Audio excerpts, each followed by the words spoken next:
Perkenalkan, nama saya Utira Lestari dengan nomor NIM 4114230556. Di sini saya akan mempresentasikan tentang materi yang berjudul Hakikat Penciptaan dan Tujuan Hidup Manusia. Oke, langsung saja dengan tentang pengertian hakikat manusia. Hakikat manusia adalah suatu konsep filosofis yang telah lama menjadi perdebatan dan perenungan dalam berbagai tradisi pemikiran. Berbagai pandangan telah diajukan oleh berbagai pemikir dan disiplin ilmu. Di bawah ini saya akan mencantumkan beberapa pandangan yang mencerminkan hakikat manusia.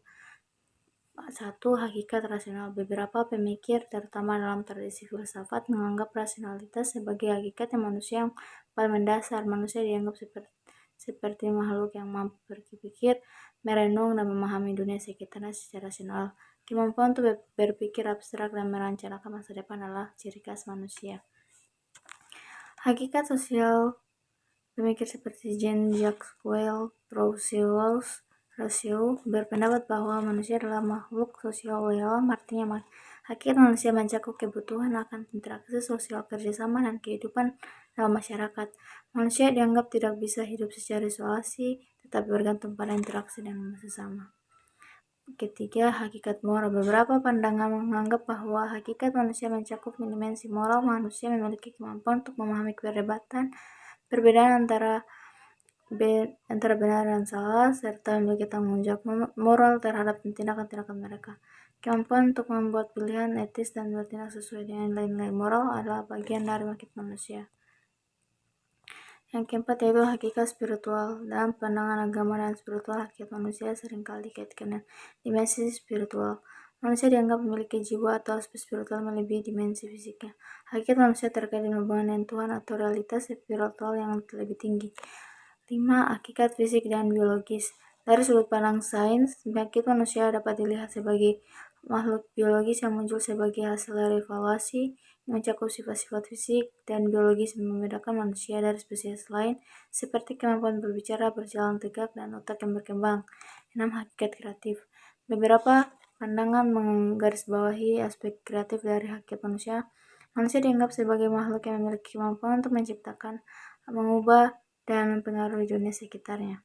Ini mencakup seni, ilmu pengetahuan, teknologi, dan inovasi. 7. Hakikat pencari makna. Viktor Frankl, seorang psikiater dan penulis penekanan bahwa hakikat manusia adalah pencari makna. Dia berpendapat bahwa manusia memiliki dorongan batin untuk mencari makna dalam hidup, bahkan dalam situasi yang penuh penderitaan. Pencarian makna ini adalah salah satu aspek terpenting dari hakikat manusia. Penting untuk diingat bahwa pandangan mengenai hakikat manusia dapat berbeda-beda tergantung pada kerangka pemikiran, budaya, dan keyakinan individu. Oleh karena itu, konsep hakikat manusia telah terus menjadi subjek penelitian dan refleksi filosofis yang mendalam. Oke, poin selanjutnya tentang unsur-unsur hakikat manusia. Hakikat manusia dapat dipahami melalui berbagai unsur yang membentuk eksistensi manusia secara holistik. Berikut adalah beberapa unsur penting dalam hakikat manusia. Poin pertama yaitu hakikat fisik dan biologis. Sebagai makhluk biologis, manusia memiliki unsur-unsur fisik seperti tubuh, organ, jaringan, sistem jaringan yang mendukung kehidupan. Ini yang mencakup aspek-aspek seperti reproduksi, pertumbuhan, dan kesehatan fisik. Yang kedua, pikiran, kesadaran, kemampuan untuk berpikir, merasakan, dan memiliki kesadaran adalah unsur penting dalam hakikat manusia. Memiliki kapasitas untuk berpikir abstrak, memproses informasi, menyadari diri sendiri, serta lingkungan. Ketiga, emosi dan perasaan. Manusia juga memiliki kemampuan untuk merasakan emosi dan perasaan seperti cinta, bahagia, takut, dan sedih.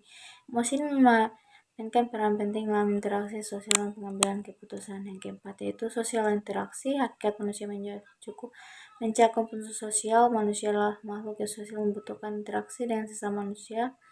Hubungan interpersonal, komunikasi dan kehidupan dalam masyarakat adalah bagian integral dari eksistensi manusia.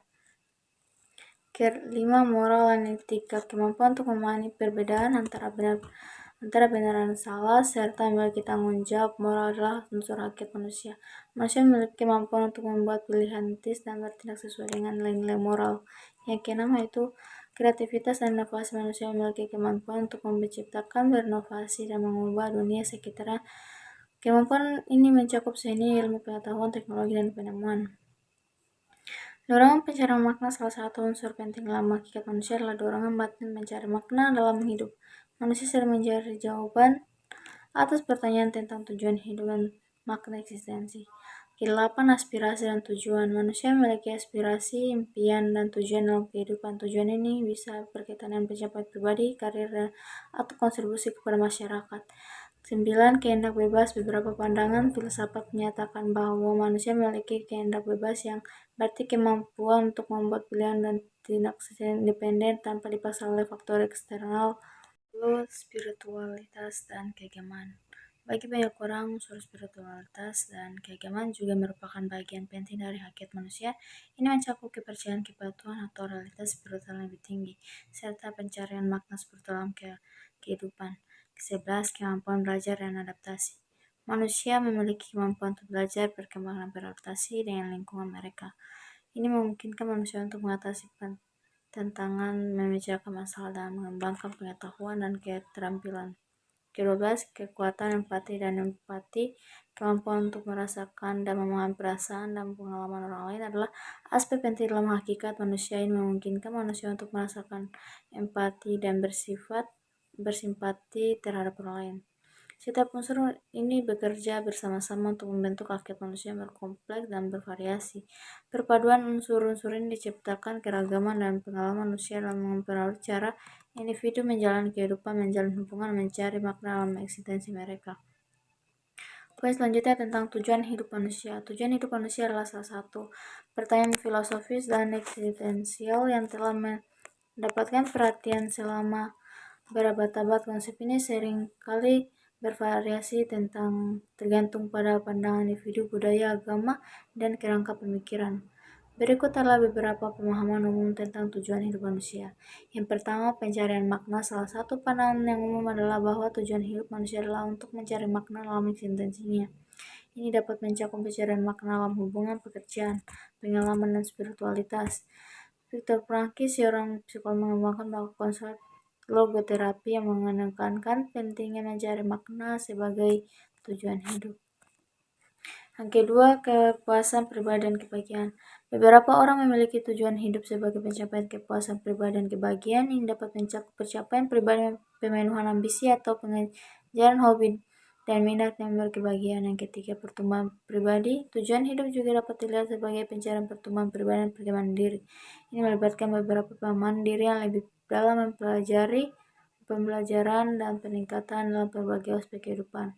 Yang keempat, tentang pelayanan kepada orang lain. Bagi beberapa orang, tujuan hidup terkait dengan pelayanan kepada orang lain dan kontribusi positif terhadap masyarakat atau dunia. Ini mencakup tindakan belas kasihan, pekerjaan sosial, atau utama filantropi. Yang kelima, keselarasan dengan Tuhan atau spiritualitas. Dalam kerangka agama dan spiritual, tujuan hidup seringkali terkait dengan hubungan dengan Tuhan atau realitas spiritual yang lebih tinggi. Tujuan ini mencakup pengembangan spiritualitas, ketaatan terhadap ajaran agama, dan mencapai kesejahteraan dan kehendak ilahi. 6. Pencapaian karir dan ambisi. Beberapa individu memilih tujuan hidup mereka dalam pencapaian karir, mencapai status sosial, atau menggali potensi pribadi mereka dalam bidang-bidang tertentu. Yang ketujuh, keberlanjutan lingkungan. Di era modern semakin berfokus pada isu-isu lingkungan. Beberapa orang menganggap tujuan hidup mereka adalah menjaga dan melestarikan alam semesta serta menyelamatkan planet ini bagi generasi mendatang. Yang kedelapan, kebebasan dan kenikmatan. Bagi sebagian individu, tujuan hidup mungkin hanya berkaitan dengan pencapaian kebebasan, kenikmatan, dan kesenangan dalam hidup. Yang kesembilan, pencapaian pendidikan dan pengetahuan. Beberapa orang menganggap tujuan hidup mereka adalah mencari pengetahuan, pendidikan, dan pemahaman yang lebih mendalam tentang dunia dan diri sendiri mereka. Yang ke-10, peningkatan kualitas hubungan. Tujuan hidup juga bisa berfokus pada peningkatan kualitas hubungan interpersonal seperti penciptaan hubungan yang lebih baik dengan keluarga, teman, atau pasangan hidup. Penting untuk diingat bahwa tujuan hidup adalah hal yang sangat pribadi dan dapat berubah seiring berjalannya waktu. Individu mungkin berketujuan hidup yang berbeda dalam berbagai tentang kehidupan mereka. Selain itu, memahami tujuan hidup pribadi adalah langkah penting dalam mencapai kebahagiaan, makna, dan kepuasan dalam hidup. Terima kasih, mungkin itu saja yang bisa saya sampaikan. Wabillahi taufiq wal hidayah. Wassalamualaikum warahmatullahi wabarakatuh.